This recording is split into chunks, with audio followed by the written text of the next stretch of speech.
the next section we're about to get into is Active Directory. Before we get into Active Directory, we're going to talk about DNS, because DNS is a requirement of Active Directory. So, what we're going to do is we're going to do this next section just 100% from the whiteboard. All right, I'm just going to basically lay everything out for you for DNS, show you the different ways you can set up DNS, the different types of zones you can set up, and then we'll go ahead and we'll go in and start configuring this stuff. Now, when we're talking about DNS, as I said yesterday when we got into the IP part of it, DNS is just a telephone operator. DNS has a database filled with all of your computer names and their corresponding IP addresses. Anytime someone tries to hack in or get into your network, or just a normal user even, DNS is getting used. Every time they access a server, every time I want to get to server 3, server 7, computer 4, Amazon, Google, all of those things require DNS. Unless you literally put the IP address in, everything that you're doing requires DNS. Besides Active Directory, DNS is probably the most important box you have in your entire network. And that's why most hackers, when they attack you, go after your DNS server. Listen, let me put it to you like this. I have a friend of mine, JC, who contacted me recently because his entire network went down. Just right in the middle of the day, just dead. Nobody can do anything. He couldn't figure it out. He got in touch with me. I basically remoted in. I tried to give him a hand. Believe it or not, an update had kicked off that had updated DNS, and it crashed his DNS server. As soon as his DNS server went down, the entire network stopped. It's that important. People don't realize you have to protect your DNS.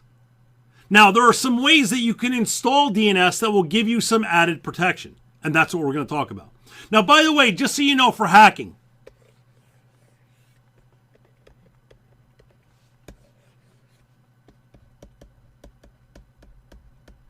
if a hacker is going directly after a DNS server, one-on-one, this is called a DOS attack. They're trying to deny you of services. That's what DOS is, a denial of service attack. You may also hear the term, and you hear this a lot in Azure, DDoS.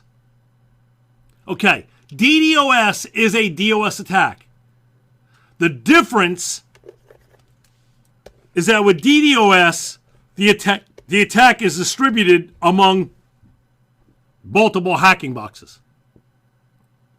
So a DOS attack is normally one-on-one. DDoS, it's distributed across multiple boxes. Now, just so that you understand, Azure has built-in protection against these types of attacks. And you may ask, well, how do you have built-in protection against an attack? Well, when you run these types of attacks, there is a signal, a signature on the network. There are certain tools you use. There are certain ways that you do this. Azure has built-in tools to watch network traffic. It uses AI. And it learns about your network traffic patterns. And when a hacker gets into Azure and starts going after a box, because the traffic patterns will be so different than what your users normally do every day, Azure will actually, if you have it all set up, Azure will alert you. Can actually tell you that you have a possible attacker on your network. So Azure has built-in DDoS protection against this kind of thing. But there are additional things that you can do to also help protect against this by just the way you set up your DNS server. By just setting it up a certain way, you can add all kinds of protections to DNS. So that's what we're going to talk about. When you set up your DNS database, you set it up as a zone type.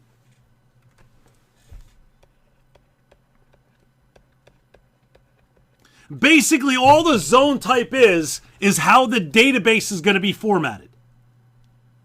Okay, how the database is going to be formatted. So the first DNS zone type that we're going to talk about is a primary zone.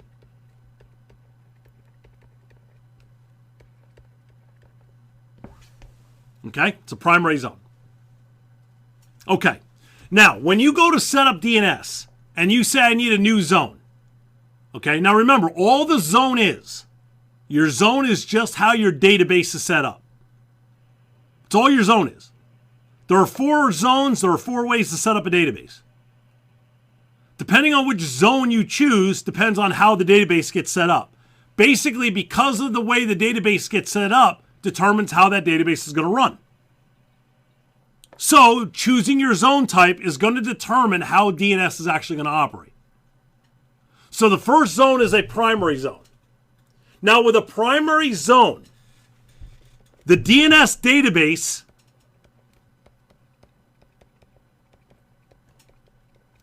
is stored locally as a flat file.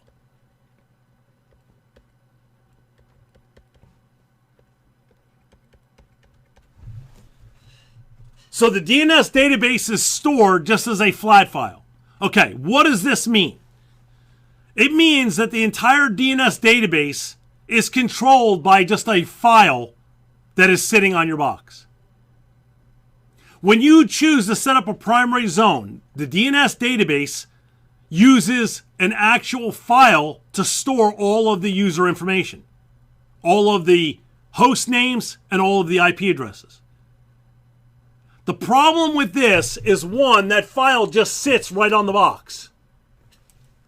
Actually, I think I have... Hold on one second. Let me bring up a DNS server. I think it'll be easier if I can just show this. Hold on. Give me 1 second, everybody. I'm just going to bring up a DNS server real quick.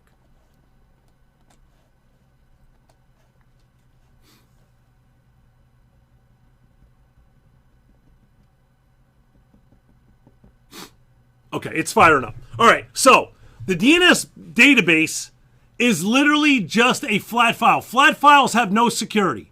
Flat files have no encryption.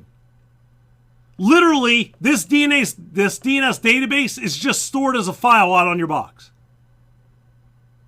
Now, why is this so dangerous? Because a hacker can literally just go and grab that file. It's not encrypted, it's not protected. Now, think about that for a second. In that file, we'll have every computer name and its corresponding IP address in that file. If you're a hacker and you have every computer name with its corresponding IP address, that's like hitting the lottery. That literally makes it easy for me to go after any machine I want to go after. And I don't even need to know its name. I can literally go after the box by just using its IP address. And that's how everything in hacking is done. Everything in hacking is done through IP. So because this database file is just a regular flat unsecured file, it's very unsecure. Okay, it's very unsecure. Now, there is an advantage to a primary zone. In a primary zone, you can set this zone type up on any server. It could be a standalone, it could be a member server, it could be a domain controller, it doesn't matter. It could be running NT351, NT40, 2000, 2003, 2008, 2008 R2, 12, R2, 16, 19, 22. Doesn't matter. If it's running server software, you can load a primary zone. Now, that's the only advantage to a primary zone, is that you can load it on any server. Doesn't really matter. It's not really an advantage, but it's an advantage that they give you. Okay, my server just booted up. Let me take you into my server here. Let me log in. And let me show you what I'm talking about. I think it's easier if you just see it as a flat file.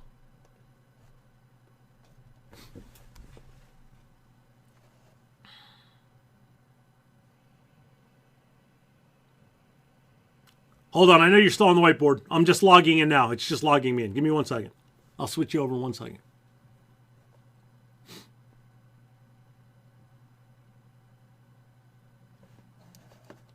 Okay. Let me hit this. Let me switch your screen.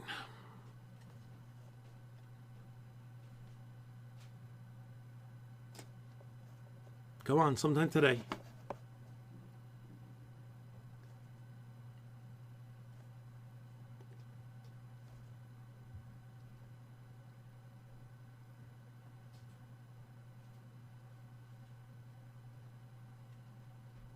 Hold on, it's just acting a little slow. Hold on, it's still just firing up.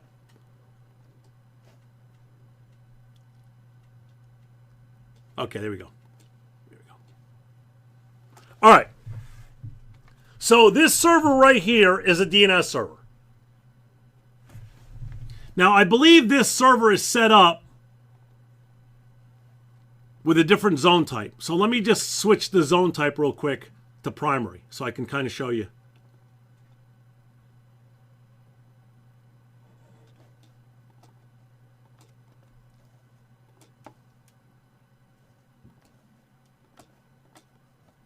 Okay, so at this point, this is actually set to a primary zone. So if I'm a hacker and I get onto this box and this zone is set up as a primary, all I have to do is go out to the Windows directory, go to System32, DNS, and there's your entire DNS database. And when I click on it, it opens right up. Every record in my company. Just sitting out here as a flat file. Unprotected. And here's the thing. You see all this? You see these little entries right here that say SRV? That doesn't show that it's a server, but it does. SRV actually stands for service. It means that this box, Batman, is running the LDAP service. LDAP is Active Directory. So just by seeing this little SRV and seeing that this has LDAP and also the next line it shows it has Kerberos, that tells me right there that Batman is a domain controller. So as a hacker, now I know exactly what machine I need to go after. It's literally just an open file that just sits on your box. That's what makes this so dangerous. Okay? So, the DNS database is stored locally in a primary zone just as a file. Now, the advantage you get is that it can be on any server. Doesn't matter. Now, some disadvantages.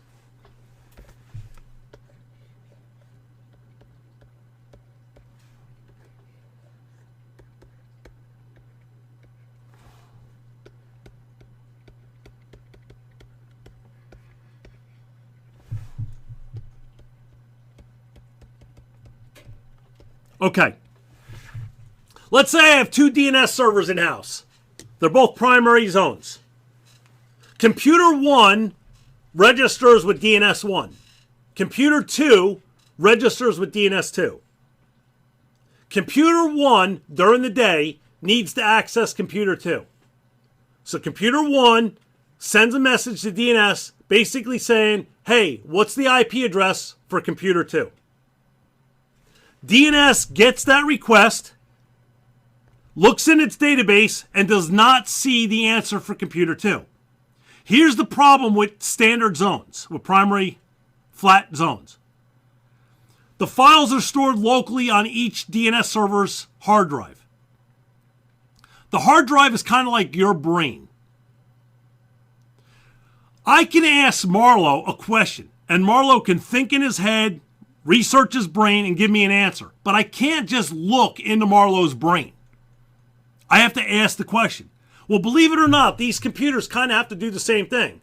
Because these files are stored on each independent computer, if DNS1 doesn't have an answer, it has to send a request to DNS2, basically saying, hey, who's Computer 2? DNS2 looks up the database, finds Computer 2, responds back with an answer. That goes back to Computer 1, and they make their connection. Now this works fine, but because of this little situation, primary zones cause additional traffic.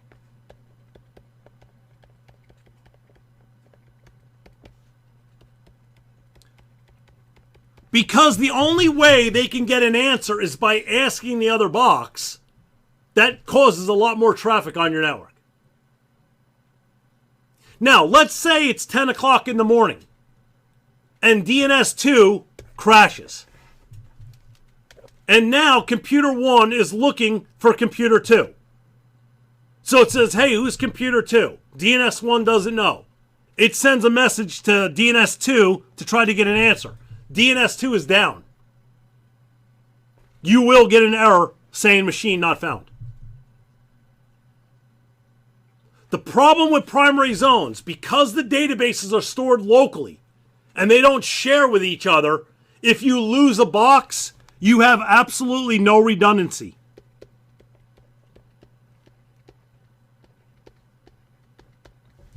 Let me clean this up a little bit.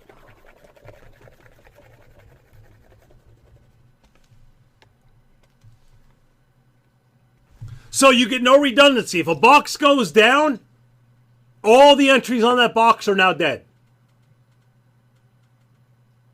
Now, Marlowe says, wouldn't replication fix this? Yes, you can literally replicate your entire database to another box.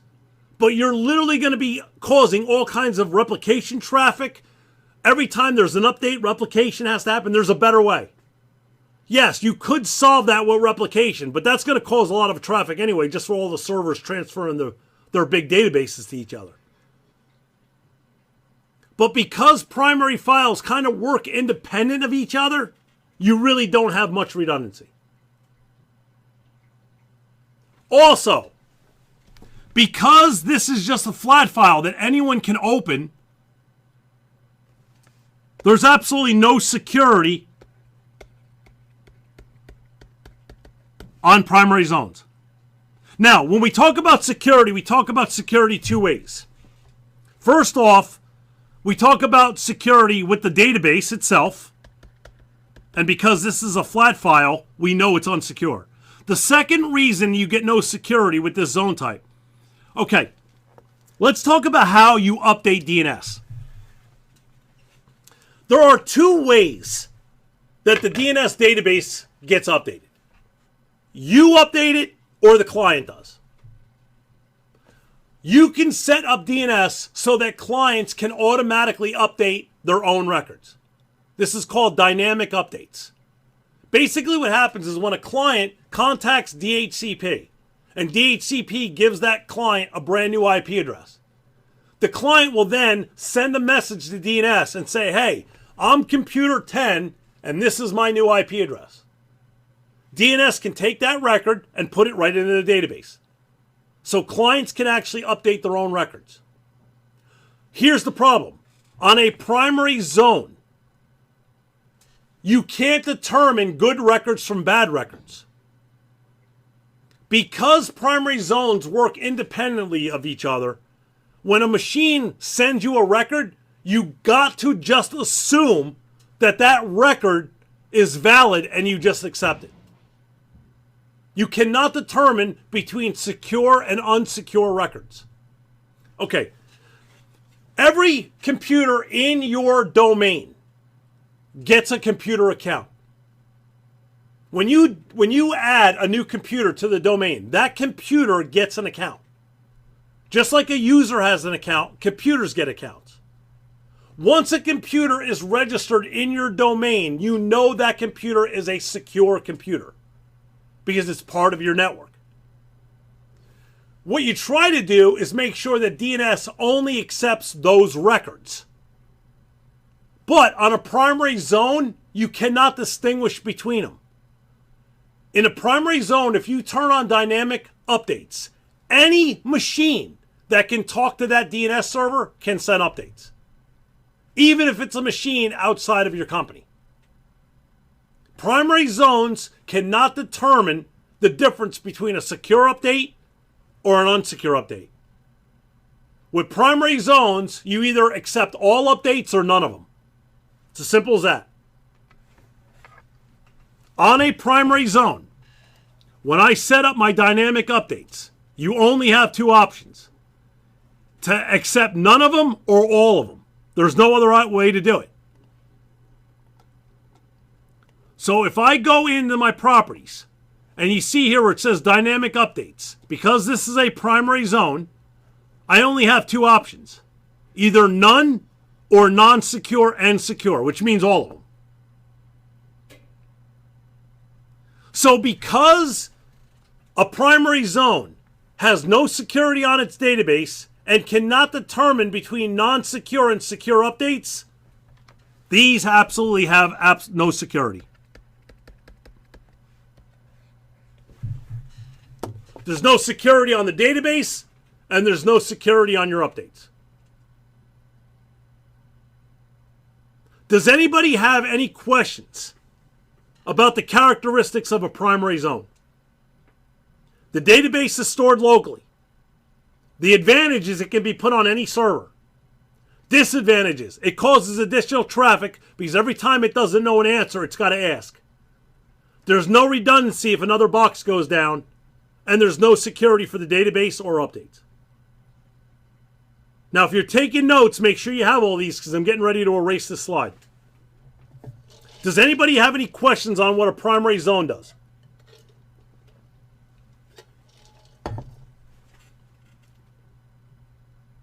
Now, by the way, there is a zone type that fixes all this. And I'm about to show it to you. Where you don't have to worry about doing replication. You don't have to worry about, because there is a zone type that covers all of this.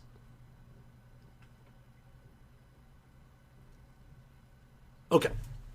That's enough time. If you didn't get it copied down, you're not getting it. All right, so the next zone type is what we refer to as it's a primary zone. It is considered a primary zone. But it's a primary zone with Active Directory integration.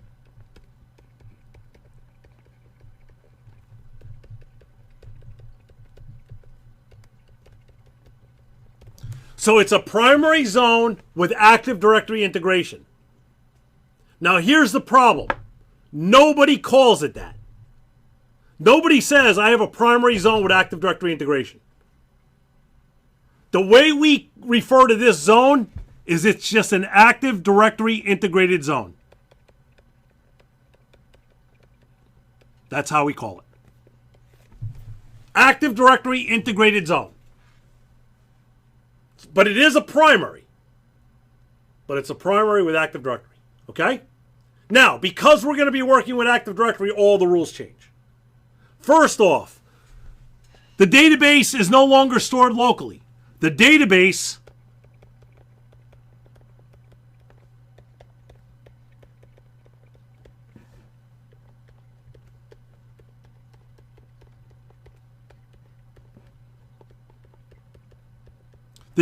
is stored in Active Directory. You are no longer storing the actual database file on the local box. All the records get put in Active Directory. That's why it's Active Directory integrated, because you're going to store and you're going to use Active Directory to help you out. Now, does Active Directory have security? Absolutely. Kerberos has built in, it's encrypted, it's secure.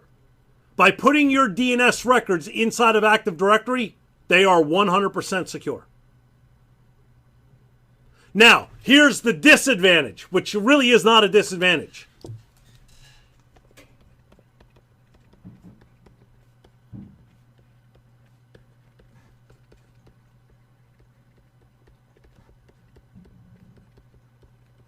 DNS has to be loaded on a domain controller.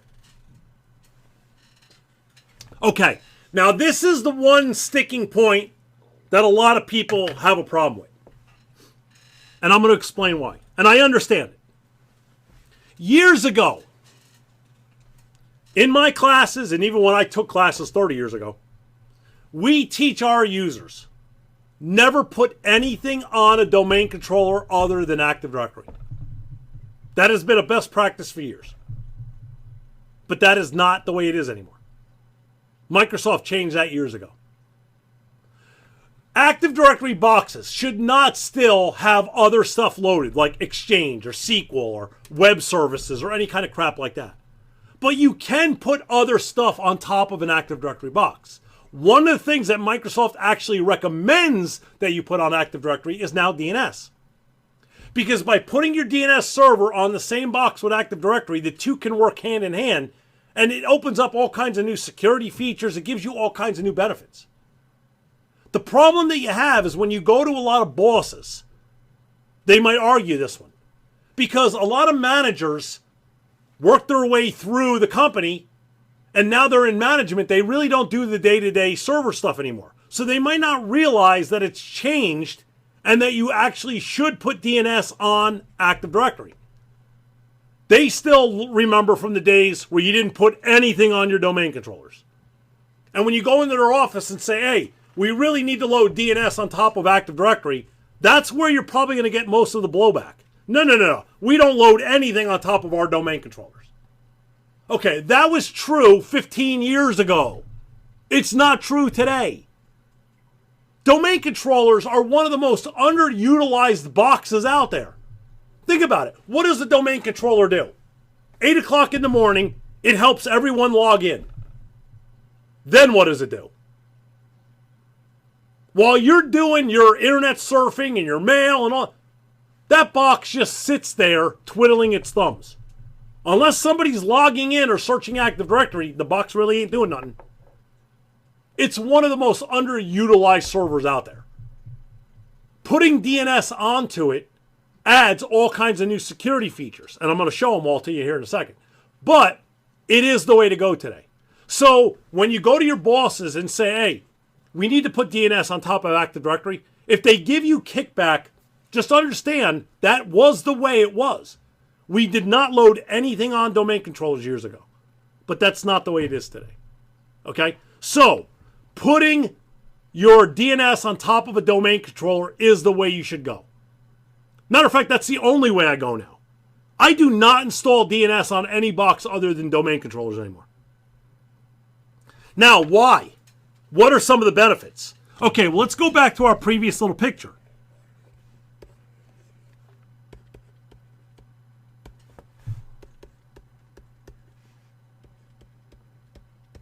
It's computer 2 over here and computer 1. Okay, here's the thing. Remember, there's only one Active Directory per forest. We're storing all of our stuff in Active Directory. They're storing all their stuff in the same Active Directory. So now when computer 1 says, hey, I'm looking for computer 2, and DNS looks in Active Directory, it will not only see its records, it will see all the records for DNS 2. And it will automatically just return back an answer. Active Directory primary zones reduce network traffic by a lot.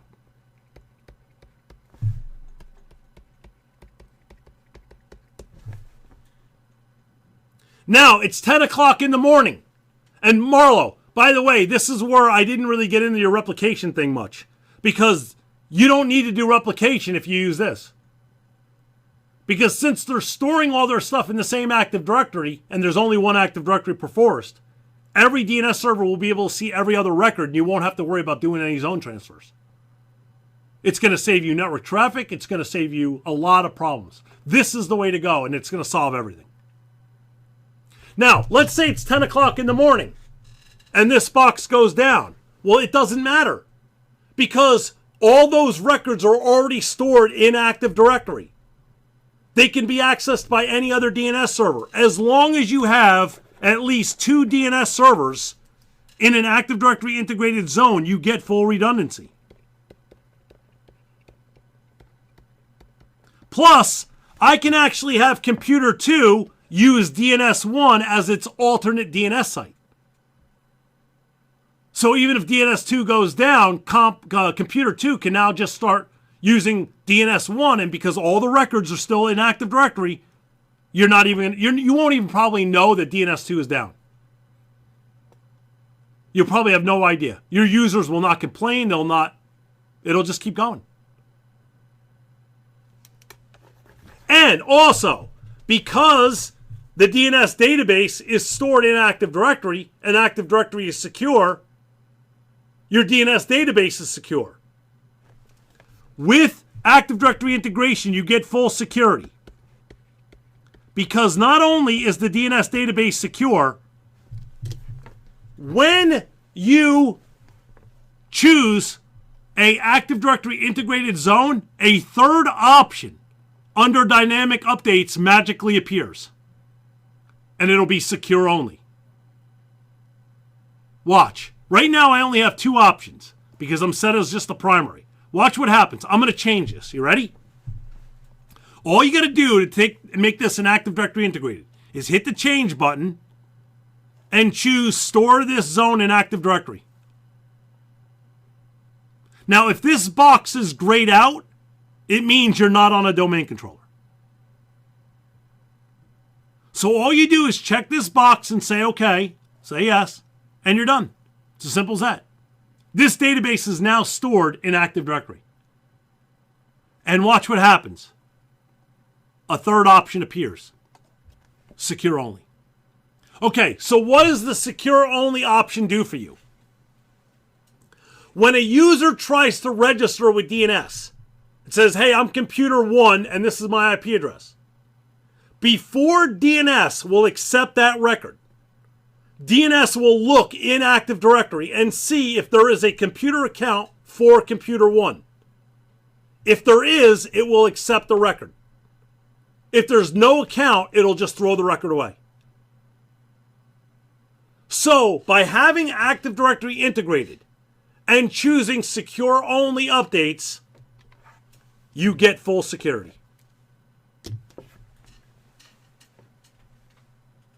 So, with Active Directory integrated zones, the database is stored in Active Directory. And because of that, DNS has to be on a domain controller. But if you choose this, it will reduce your network traffic, give you full redundancy as long as you have 2 DNS servers, and you also get full security. Now watch, let me show you something really cool. Okay, so at this point we are now Active Directory integrated.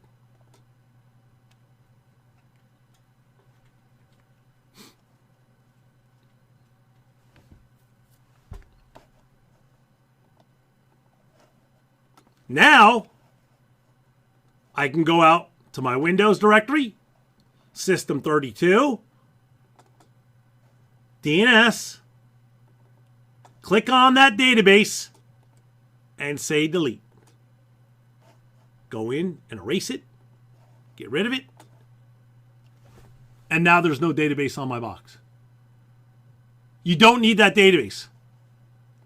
Once you actually change it to Active Directory integrated, that local database is no longer used. And everything will continue to work fine. Now you want to make sure you get rid of that database because that database could contain old records. And those old records could still give a hacker.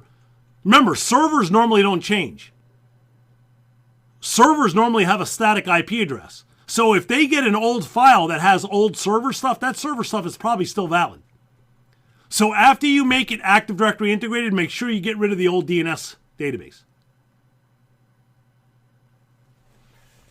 Does anybody have any questions about the difference between a primary and a primary with Active Directory integration? Can you change this in a live environment? Yes, I'm in a live environment. This is a live network. Yes, you can go back and forth, back and forth, back and forth. Watch, yeah. We can have as much fun as we want with this.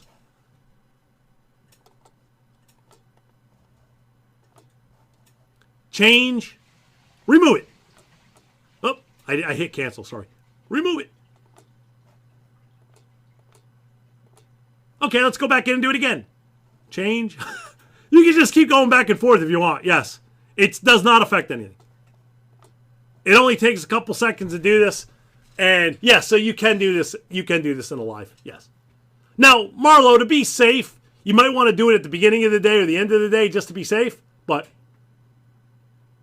can you change the IP address of the DNS server? Yes, but if you change the IP address of the DNS server, every single person who has that IP address for DNS needs to be changed. Remember, the way a client becomes a client is they have the IP address for the DNS server.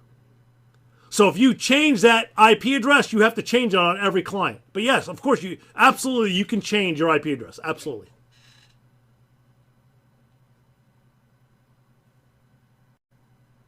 Any other questions?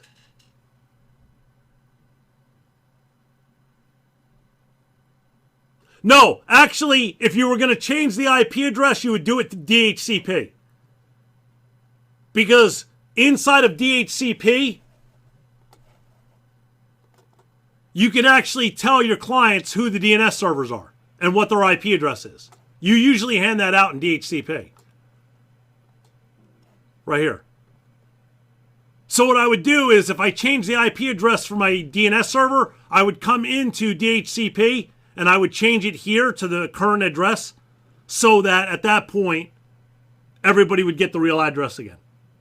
For clients, you got it. So you wouldn't do it through a GPO, you would do it through DHCP, yes.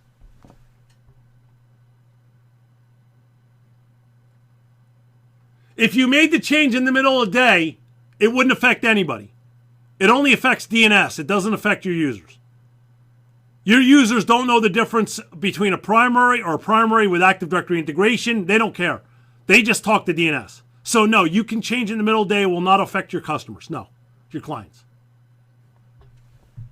No. You literally can go do this right now in your server room and you're not going to affect anything. Okay? Again, it may slow the server down for a little bit because it's got to take all the records and make an entry in Active Directory. So it could slow the network down for a couple seconds while it's writing the entries to Active Directory. But no, it's not going to be enough to probably your users or anybody will even notice it. No, I've done this switch in the middle of the day, yes.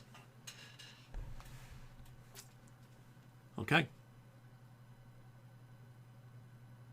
Any other questions?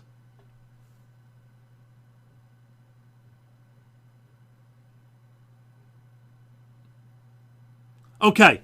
Now, here's the thing. I got 2 more zones that I'm going to explain to you, but we're going to do that tomorrow. The reason being is we're almost at the 2 o'clock hour, and these next 2 zones are going to take me about a half hour to explain. So we're just going to start and do those tomorrow. I don't want to get into it now and stop in 10 minutes. So, all right. So we're actually going to wrap up here. So does anybody have any questions about anything that we went through today with Hyper-V, with setting up your virtual machine, or with setting up DNS? Now, tomorrow, what we're going to do is when we come in, I'm going to go through the last 2 zone types. And then on the new server that we just built, we're going to install DNS. And we'll set DNS up on the new server. Then we'll do our Active Directory installation. Now, you don't need to install DNS first. If DNS is not installed at the time Active Directory is installed, Active Directory will install DNS. So you can do it at the same time. But I'm doing it first because I want to show you how to install DNS. So this way, if you have to put it on a box that's not a domain controller, you know how to do it. All right? So tomorrow, we'll go through the last 2 zones. We'll do the installation of DNS, and then we'll get into Active Directory. Okay? So does anybody have any questions before we wrap up and go into the after class?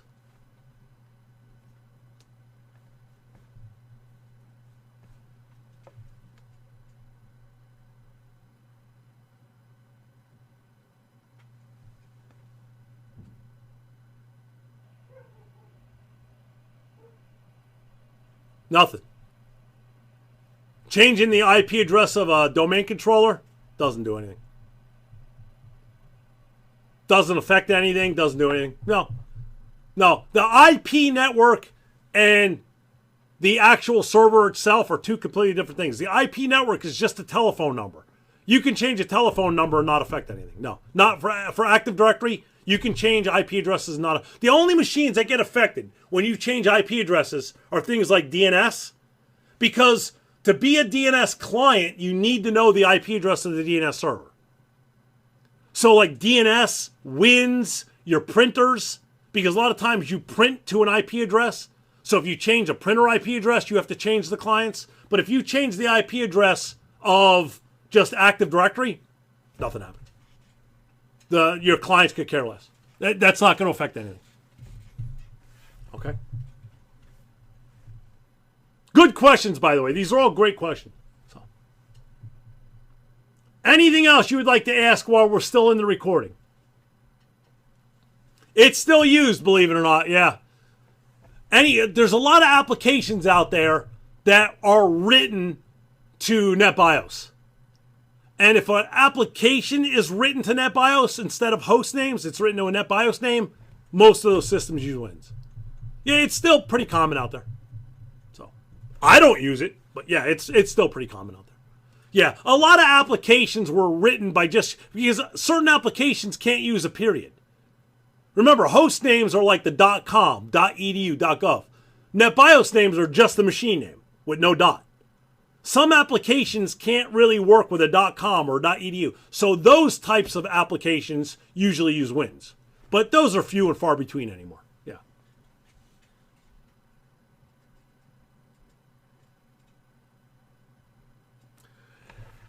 If I have DHCP on Active Directory, can I have a router handing out IP addresses? Keaton, a router in a corporation should never be handing out IP addresses. Ever. You should not be handing out IP addresses from a router. Not at all. Router DHCP is not good DHCP. So if you have a DHCP server in-house, that's the only thing you should be using. You should never use routers or those types of anything that hands out, any of those little boxes that you buy at Staples or Best. No, those should never be handing out. Only at home. You use those only for home use. In a corporate environment, you need to be using a regular DHCP server. You should not be using the routers or the switches or any of it. Okay? No. You only do that at home use or in a very small company. But no, you should be using DHCP. And we are going to cover DHCP in this class. Okay? But you should only be using DHCP. Yes. Yes. Yeah, your routers, that's what you set up at home or in a very small company, like maybe a small real estate office, and you don't have a lot of servers. So you're not going to set up DHCP, so we use those little routers. But in a corporate environment, no way. You should only be using DHCP in a corporate environment. That's it. So yes, you definitely want to talk to your bosses about that. Yes. Any other questions before we go into the after class? Hey, listen, Keaton, this is how you learn. You got to ask these questions. This is how you learn. If nobody talks to you about this, you don't know any better. So this is how you learn. So you keep asking. Yes, get that stuff off that router. Get it onto a DHCP server. It is the proper way. And it'll make you, the last thing as an IT person you have to worry about is logging into a router to change DHCP stuff. So, yeah. So get that fixed up. But you keep asking those. Those are great questions. And yes, for every server, you need a license. Yes. For every piece of software you install, you need a license. So if you buy one copy of Office, you cannot install it to 50 people. That one copy is for one license only. One person. Now, a lot of companies do it, and they're breaking the law, but it's not legal. Yeah, you have to have a legal license for every computer, every user, and every piece of software. Yes. Okay. That's a good way to say it. Yeah, you need a license almost to go to the bathroom. Hey, listen, you want to hear something? I didn't know this until recently. Since we have a minute, I can explain this. I did not know this until probably about 2 years ago. Someone told me this. I didn't realize. I had a buddy who had SQL on his network. And they set up an application that used SQL in the app for the internet. Only a single app accesses the SQL database. So inside that app, there is a user set up to access the database. Do you know that you need a license for every single person that's going to connect to that SQL box and use that person? So, for example, what that means is even though only one license is going to be accessing this account, if I have 20,000 people accessing that SQL box, I need 20,000 licenses. Or you need a site license, like an enterprise or a site license. But I didn't realize that. I figured that with a SQL account, because the application only used one account to access the database, you only needed the one license. You don't. You have to have a license for every single person that's going to use that SQL account. So when it comes to licensing, yes, you need licensing for everything. And I like the way you say that. You need licensing to get up and go to the bathroom today. Yes. Microsoft, Best Buy, online. There are a lot of vendors out there that sell licenses. You just got to find Dell, HP, even the big computer manufacturers all sell licenses. So the best place, Keaton, just contact Microsoft. Because Microsoft, you can let them know if you're a nonprofit, if you do certain things, they give discounts to all kinds of different industries. So if anything, I would just say contact Microsoft to make sure you get yourself your license.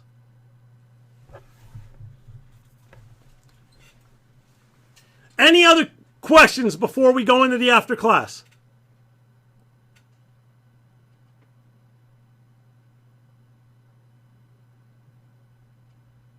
All right. So let's wrap this up and let's go into the after class, and then we can just hang out and talk about anything you want to talk about.